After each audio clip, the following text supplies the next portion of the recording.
Leave it to the girl.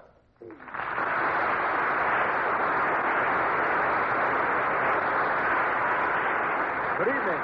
This is Andre Baruch inviting you to join us in the fastest half hour in radio. 30 minutes of rapid-fire entertainment with 5 of the most glamorous and successful girls in America. Paula Stone, Madge Evans, Robin Chandler, Eloise McElhone, and our girl of the week is the famous author, playwright, and radio personality, Ilka Chase. Facing this round table of romance is the well-known comedian and songwriter, composer of Rum and Coca-Cola and other hits, Morey Amsterdam. And now our lovely moderator, the charming young star of stage, screen, and radio, co-producer of the Broadway hit The Red Mill, Paula Stone.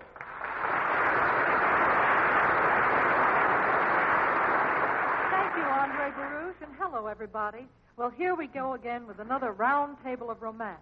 And, Andy, we want you to read the first question. Who All is right, it from? Paula. Well, Paula, our first question is from a young lady in La Crosse, Wisconsin. She says, I am sure I understand my husband, but he is always telling me he doesn't understand me. Now, I am no freak. Why does my husband say he doesn't understand me?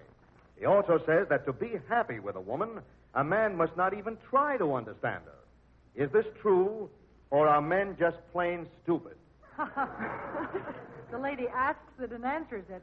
Well, Ilka, what about that? That was it. She answered her own question. And what would you say, Madge? Well, I'd say, and I hate very much to say it too, Paula, I think that young lady's rather confused. She starts in by saying that she understands her husband and he doesn't understand her. Then she goes on to say she doesn't understand why he doesn't understand her. She doesn't understand the reason he doesn't understand her. And she just doesn't understand him. Yes, Maureen. I only knew one man in my life who understood a woman, and he's dead. Good luck to him. He needs All right. it. All right, Robin. Well, of course, if women can't understand other women, I don't know how men can. Oh, do you really think that women are that complex, Robin? I definitely do. Absolutely. Well, then you must be on the side of this husband who says he doesn't try to understand women. I don't think he can. You know, when men try to understand a woman, they get terribly confused and mixed. It's a hopeless thing for them. It's better for them to just go along aimlessly. I see. Or as this lady says, just plain stupid. I wouldn't say that. No? No. How can you expect a man to understand a woman? Did you ever drive in back of one? When she puts her hand out, you know she's either going to go forward, sideways, one way or back up or something. I don't know. Women think they're good drivers when they can back out of a garage without closing their eyes. Eloise, please answer Morey on that. Yeah, well, I'm going to get back to the men, first of all. She says they're just plain stupid, and I agree with her, of course, that they are a little dense, but they can't help it because some are born so and the others grow that way. But remember, a woman was their mother.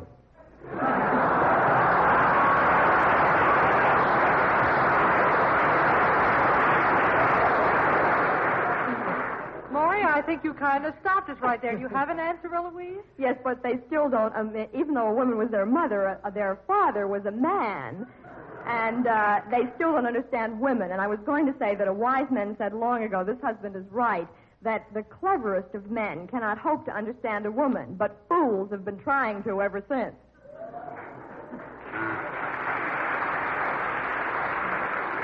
Yes, Morey. I don't know. There was a fellow by the name of King Solomon who had 1,000 wives. Imagine getting up in the morning and finding 2,000 nylon stockings hanging in the bathroom.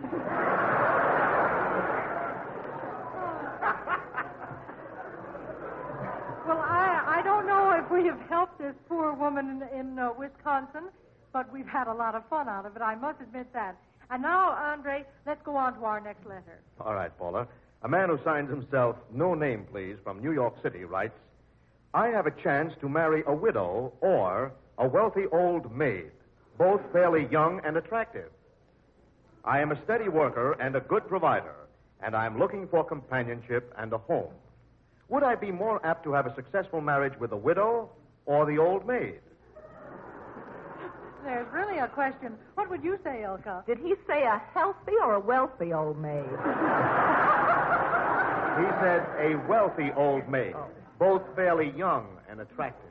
What does he mean, an old maid fairly young? Ilka, I only read these things. I don't write them. Yes, Morey. What do you mean, an old maid? An old maid is a wallflower who doesn't start to bloom till she gets potted. Now, Morey, that has nothing to do with the question. I know, but I like to blow the horn. Oh, you want to blow the horn. I see. Yes, Robin? Well, if this is kind of a young man, I'd suggest that he marry the one he loves. But if he's a little dyed in the wool and kind of gray at the temples and one bum leg, I'd suggest that he marry the widow, because an old maid, she's never been married and she's not used to having a man around the house. Well, now, I don't understand this. Why does he have to have a bum leg to marry a widow? What I said was he should marry the one he loves, but if he doesn't love either one of them. Yes, I see. Yes, Morey? The reason that you brought in a bum leg is it's tougher for him to get away. Yes, Madge? Well, I don't think he does love either one, and I don't think he's therefore going to have a very successful marriage as far as that goes.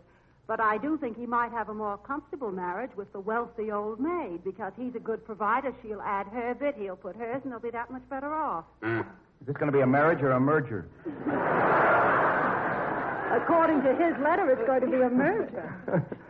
Well, I don't know now. After all, Madge thinks it should be the old maid, but the widow is experienced. I mean, she knows all the ups and downs of marriages. She knows all of the pitfalls and what to avoid to keep a happy home together. It seems... Oh, yes. You agree with that, Morey? Yes, I think there's nothing like doing business with a well-established firm.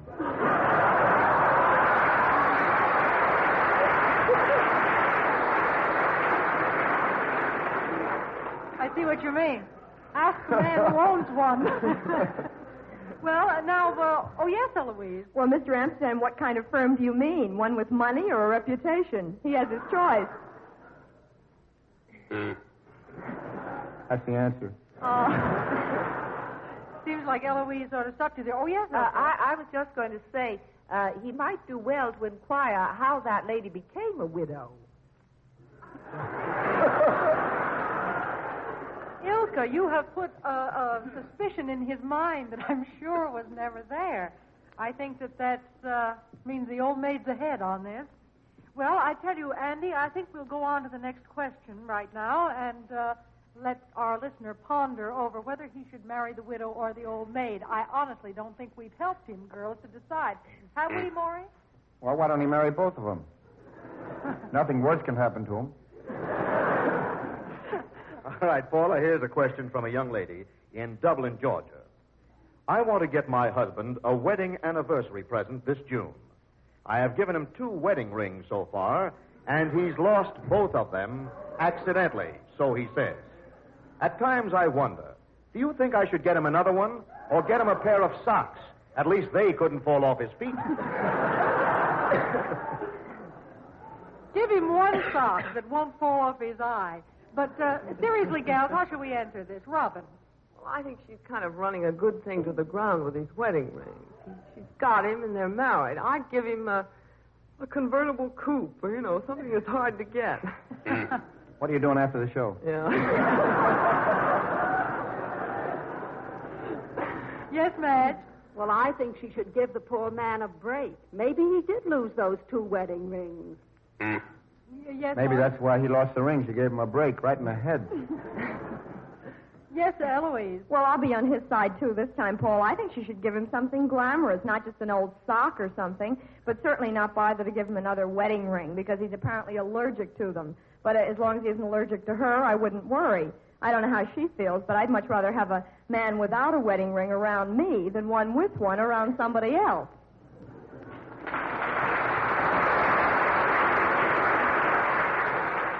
Yes, Ilka. Oh, I I'm was just sorry. going to ask, what is he giving her? Oh, Doesn't that enter into it? Maybe I can answer that. That's what he's doing with the rings. He's selling them and supporting her. it seems to me the point to be cleared up here is whether or not he lost the wedding rings on purpose. But this is the way the wife implies that he lost them on purpose. Now, if he did, he deserves those socks that she offered him, and if he didn't, he deserves an apology from his wife. Do you agree, Robin? I don't agree, because if he doesn't like wedding rings, by cracky, I'd throw them away and say I lost them if she keeps giving them to him. I don't see why he should wear a wedding ring if he doesn't want to. But why throw them away? Why not Well, say, maybe look, he honey, I hawks don't them, like them. You can't tell. He might be making a killing out of this deal. Well, oh, yes, Andy, Morey. I can help that. Yes. This is legit.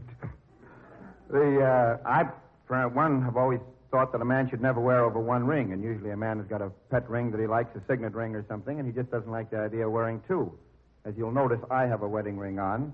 I have a wife who likes me to wear a wedding ring, and we compromise that way.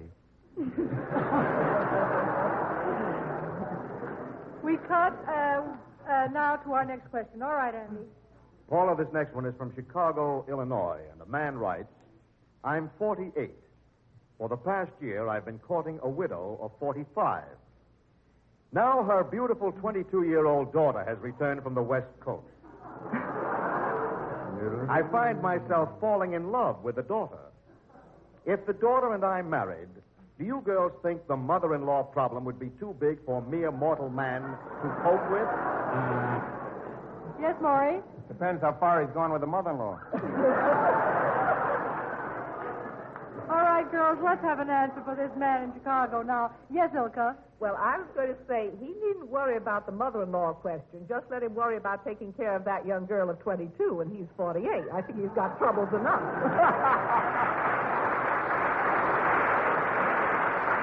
Robin?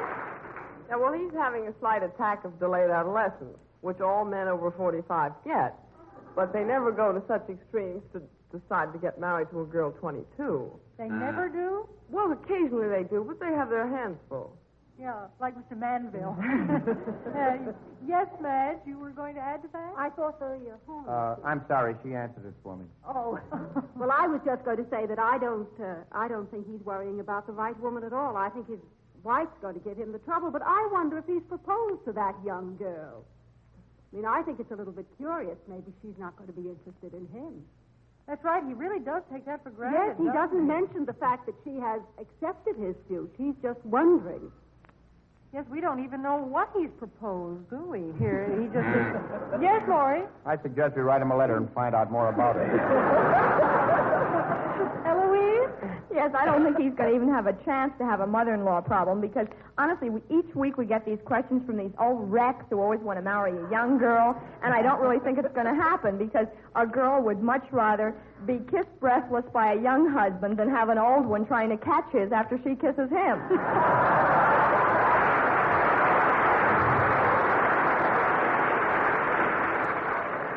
Well, no, I would hardly say a man of 48 was an old wreck, Eloise.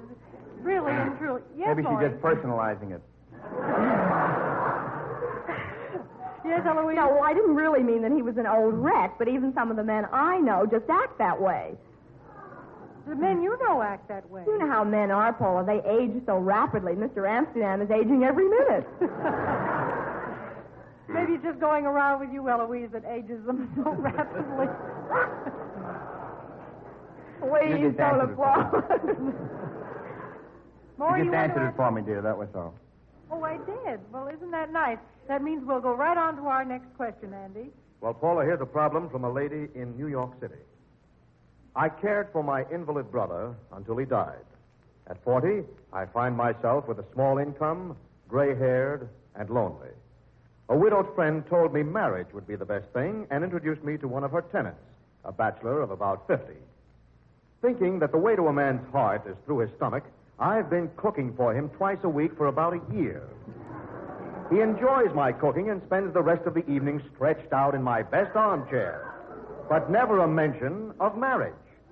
Should I give up the struggle, girls? Food is very expensive.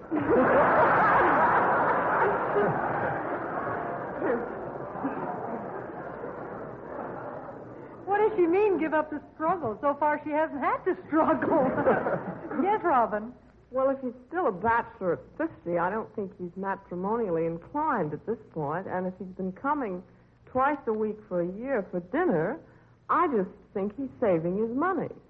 And I think it's very unfortunate because she sacrificed her whole life for this invalid child. I don't know what to tell her. I feel sorry for her.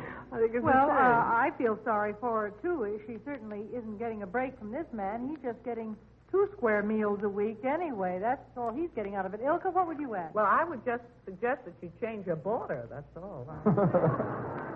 And Madge? Well, I'd not only suggest that she change her border, but her method, too. I think she should take some of that money that she's been using in all that good food and buy herself a cute hat and dress, and that'll whip her up a man quicker than any meal she's ever prepared.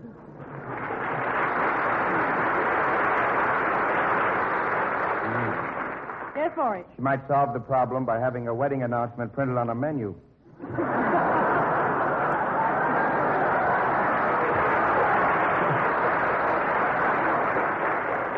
Robin? Well, I just want to tell a woman one thing, that her friend told her marriage was the only solution to her problem. That isn't so necessarily. I mean, she might take up some kind of a club or something like that. I mean, she's really not so desperate. She ought to take up a club and use it on his head. And Eloise? Well, whatever she does, she should give up the struggle with him, because whether she cooks with gas or nitroglycerin, he's going to be the blue plate special type, and they never give in. So she might just as well call it a day, because the only heart flutterings he's going to have are going to be indigestion.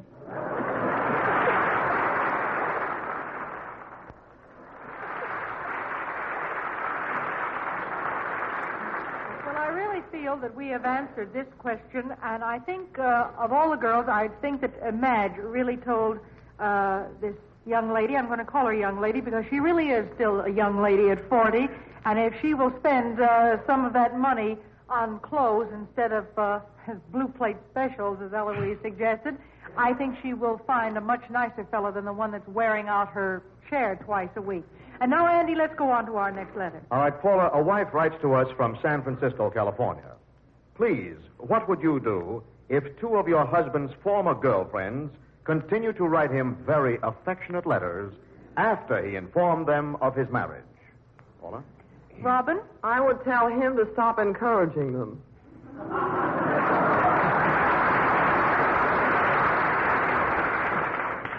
You feel that he is responsible? By all means. Mm-hmm. And Madge? Well, I think it would depend very much upon how he reacted. After all, he may not really be encouraging them. He can't stop them, posting the letters.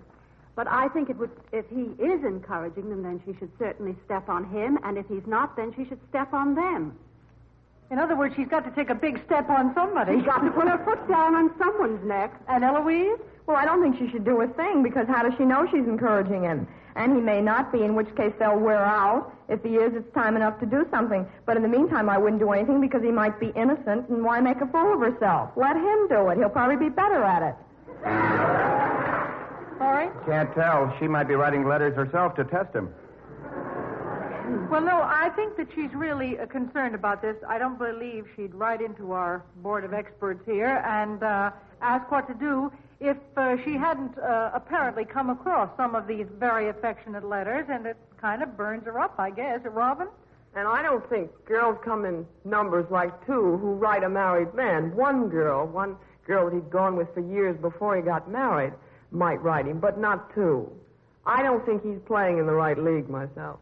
Well, no, he might have gone with two for years before he got married. Well, and 3 and 4 and 5. He probably went with 10 or 20.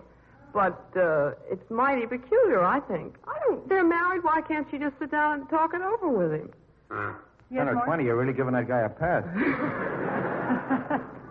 And Ilka? I kind of agree with Robin. I have an idea. Maybe he's writing them himself, to make himself seem a little more desirable, perhaps. He'd be just silly and enough. desperate, yeah. Eloise? In any case, why is she worried? They're writing to him. She's got him. How much can you ask for?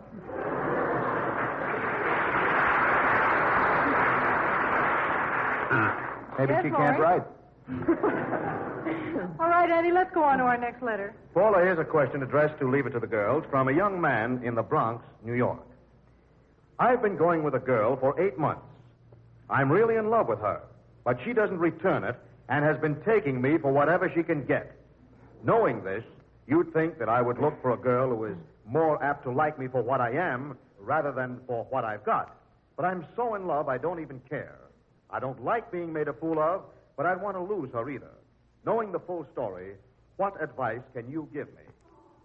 Yes, Ilka? Oh, he might just as well keep on till he wears out. There's no use talking to yourself about those things. If you're in love, and you take what you get, What do you say, Robin? Or Elko tell his bank balance wears out, which would be more like it. Yes, Morey? I think he sent the question into the wrong program. He's looking for Hobby Lobby.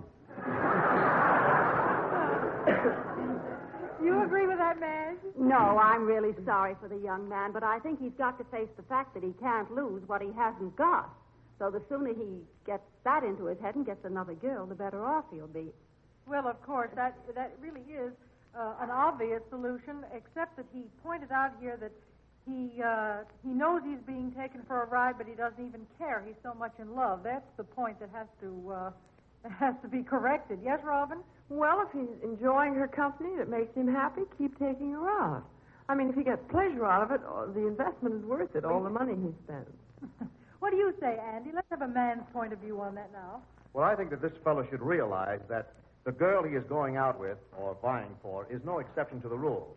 They all try to get you for whatever you have, not for what you are.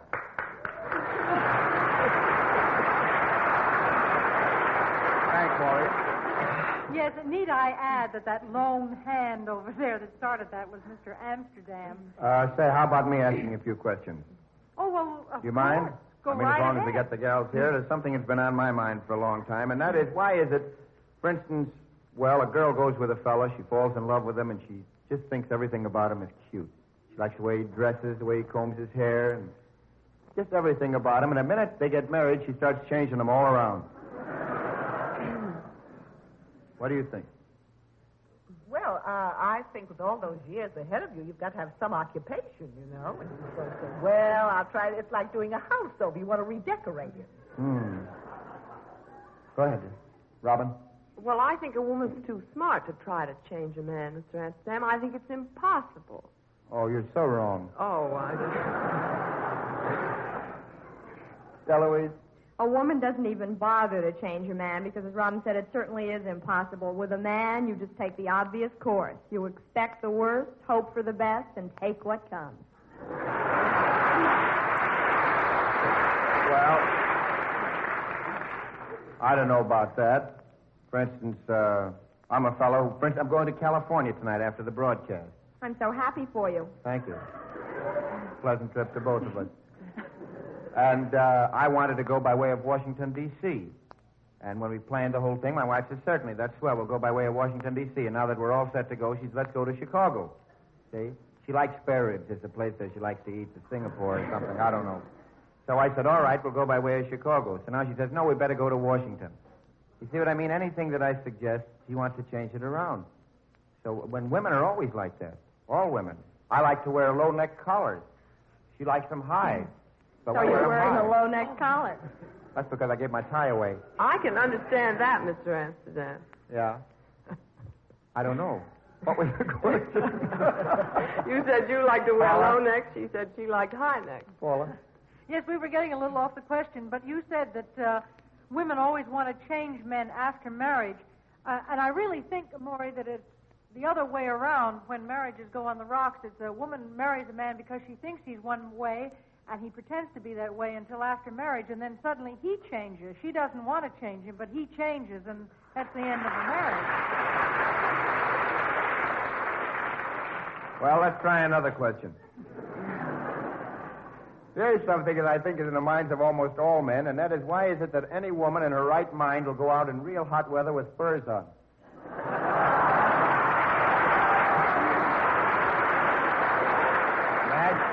Well, because you men have so cleverly air-conditioned every building in New York that it's the only way to prevent double pneumonia. Eloise? For the same reason that you'll go out with a man in hot weather. They're both silly, but they're fun.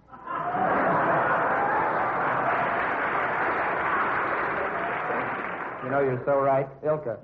No, I agree with Madge about the air conditioning. All right, well, how about you, Robin? Well, I was going to say they're fashionable, and that's one reason why women wear them.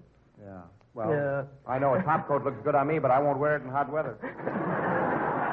Eloise? Not only that, you might prefer the furs because you know they're yours. With a man, you don't even know whether the furs are yours. Well, let's jump to the next one. Why will a woman always think that where she spends the day or evening is her own business, and yet where her husband spends his evening is always her business? And he'd better certainly make a report on it if there's going to be trouble. Ilka? I can only say the woman is entirely right. Right. Well, if you think that a woman asks her husband where he's been just as a point of information, you don't understand women. She knows where he's been. She can usually tell by his breath. The reason she asks where he's been is because she's kind of bored and she wants to see what tall tale he's going to spin for her this time. Real trusting soul, aren't you? Not me. That's just the average wife. It's what men do to us. Robin? And you know, Mr. Amsterdam, women don't go anyplace in the evening. They'll be sitting home knitting or crocheting or doing something dull. And the men are out whooping it up. Eloise? Well, I don't think it's true. I think it's exactly the opposite way around. It's always the men who are so worried about their wives when they're home, and they call up every 5 minutes to find out what you're doing because they're afraid you might be doing what they've been getting away with. That was fun. Now, what other games do we play? Andre. The reason women know, Morey, where their husbands are, they tell them where to go in no uncertain terms. Hey, here's another one. Why do women with leg faults, such as the 90% with knock knees, insist on wearing short skirts when a judicious length would cover up the fault? Is it possible that all women believe they're Dietrichs or Grabels? Robin? Where did you get that information from Mr. Gallup about the knock knees? No. I have a pretty good memory from when they had short skirts. Yeah. I'm sorry, Madge? Well, if, first of all, 90% of the women do not have knock knees. But when they do, and they shouldn't, they do wear short skirts, and they shouldn't, I think it's the same sort of self-blindness that makes those hairy, barrel-chested men run around the beach in those abbreviated shorts.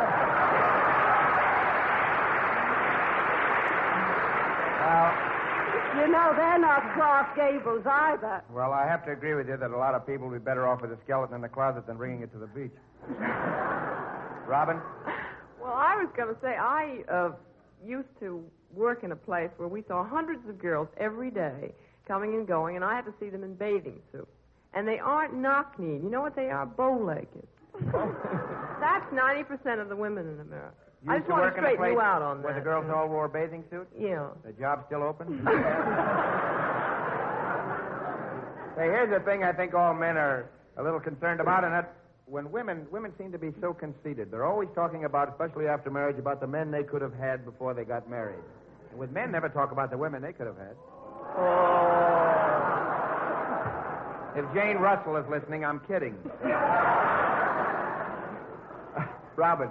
Not only could have had, but did. That's the point. Elka. Well, yes, and my word, the way men keep the memories green of their old girls by talking about them on and on and on. Oh, there's not a word of truth in what you say. Well, I don't know. I never say anything. Eloise? I don't think they do talk about them because they didn't get them. In other words, they put their foot in it as usual, made a horrible mistake, and rather than admit it, they keep quiet. That's the only time they ever do keep quiet. Madge? Well, I just wanted to say that if men don't talk about the girls they might have had, it's because they're not worth talking about.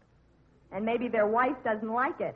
No, I think far more men don't kiss and tell than women do. That's right. That's right. I think the fellas embroider it, make it up as they go along. Huh? Sorry, Morey Andre? Amsterdam and Hands Down Girl. That's all we have time for tonight. It's been fun having you with us, Morey, and we want to thank you, Ilka Chase, for making such a charming addition to our round table of romance tonight. And friends, before I turn the microphone over to Andre Baruch, I want to thank you for making this program possible with your wonderful letters. And remember, we are now paying $10 in Victory Savings Stamps for every question of yours discussed on this program. So be sure and keep those letters coming, and don't forget to listen in again next week. Until then, this is Paula Stone saying so long, friends.